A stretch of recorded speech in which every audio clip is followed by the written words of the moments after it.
Kapag usapang tusok-tusok, ang paborito ko talaga ditong meriendahin ay ang kwek-kwek. Kaya naman for today's video ay sabayan nyo na rin akong magluto. At para nga hindi ito mabasag ay inilagay ko nga siya sa plastic bago ko nga ito ilaga. At sa sobrang bilis nga lang nitong maluto, kaya naman ito at tinanggal ko na nga siya sa plastic at pagkatapos ay nilagyan ko nga siya ng malamig na tubig. Medyo marami nga ito at kung hindi nga ako nagkakamali ay nasa 50 pieces nga ito. Kaya ang sabi ko kay Ate Mayan ay tulungan niya akong magbalat para mas mapabilis nga ang aking trabaho. At nung medyo kukunti na nga yung babalatan ay iniwan ko na nga kay Ate Mayan at ang sabi ko nga sa kanya ay magtitimpla na nga ako para doon sa gagawing pang-coat. At dito nga sa malaking bowl ay naglagay lang ako ng kalahating tasa ng cornstarch at kalahating tasa rin ng all-purpose flour. Isang scoop ng baking powder at syempre hindi rin mawawala ang pampakulay kaya naman naglagay rin ako ng isang sachet. At dahil kulay orange nga ang kwek-kwek kaya naman kulay orange nga yung food color na ginamit ko. At para naman sa pampalasa ay naglagay lang ako ng pamintang pino at syempre hindi rin mawawala ang iodized salt. Pagdating naman sa paglalagay ng tubig ay pakunti-kunti nga lang ang aking paglalagay dahil baka nga ito ay sumobra. Dahil pag naparami nga ang iyong tubig ay pwedeng hindi nga ito dumikit doon sa itlog. At nakuha ko naman ang tamang consistency. Pagkatapos ay isinet aside ko lang muna. At ang sunod ko naman gagawin ay magluluto nga muna ako ng sauce kaya naman dito sa isang maliit na kawali ay naglagay lang ako ng mantika. Pagkatapos ay iginisa ko lang ang bawang at sibuyas. At nang maluto naman ang bawang at sibuyas ay naglagay naman ako ng tubig. At saka ko naman tinimplahan ng pamintang pino, toyo at naglagay rin ako ng asukal dahil ang gusto nga naming sauce ay yung medyo tamis anghang. Kaya naglagay rin ako ng isang siling labuyo na hiniwa-hiwa ko naman na medyo maliit. Nagdagdag lang ako ng konting oyster sauce at pagkatapos nga niyang kumulo ay inilagay ko naman yung tinunaw na cornstarch. At pakunti-kunti nga rin ang lagay ko ng cornstarch para nga ito ay matansya ko kung gaano na nga siya kalapot. Hindi rin ako sanay na ako ang tumitikim sa aking iniluluto kaya naman ito at pinatikman ko na nga kay Ate Mayan kung okay na nga ba yung lasa. Okay na nga daw yung lasa pero medyo nakulangan pa nga ako sa lapot kaya naman nagdagdag pa nga rin ako ng konting cornstarch. At pagkaluto ay itinabi ko lang pagkatapos ay nagsalang ako ng panibagong kawali at nilagyan ko na nga siya ng mantika. At pinainit ko lang mabuti yung mantika at hindi lang kwek-kwek ang aking iluluto at magluluto rin ako ng konting hotdog. Dahil ang gusto nga ng aking mga pamangkin ay hotdog at hindi lang yung mga bata ang napapaibig at pati na nga rin ang mga nag-iisip bata. At napaka-easy lang naman itong lutuin kaya naman pagkatapos kong nagluto ng hotdog ay isinunod ko namang iluto ay yung chicken ball. At habang nagluluto naman ako dyan ay panay naman ang silip ng aking pamangkin at talaga namang inip na nga at ang tagal ko daw ngang makaluto. At dito nga ay binudburan ko na nga ng cornstarch yung itlog para nga sa ganun ay mas tumikit doon sa ginawa kong mixture.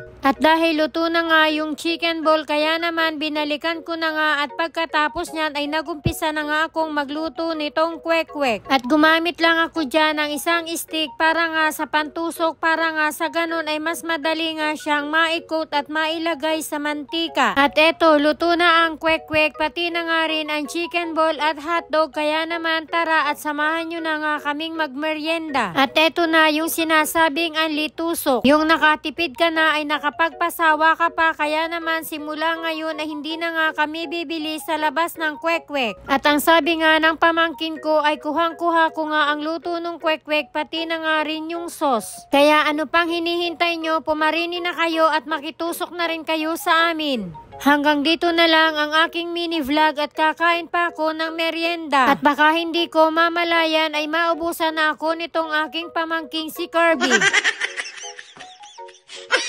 Ingat at mahal ko kayo. Thank you for watching. Bye!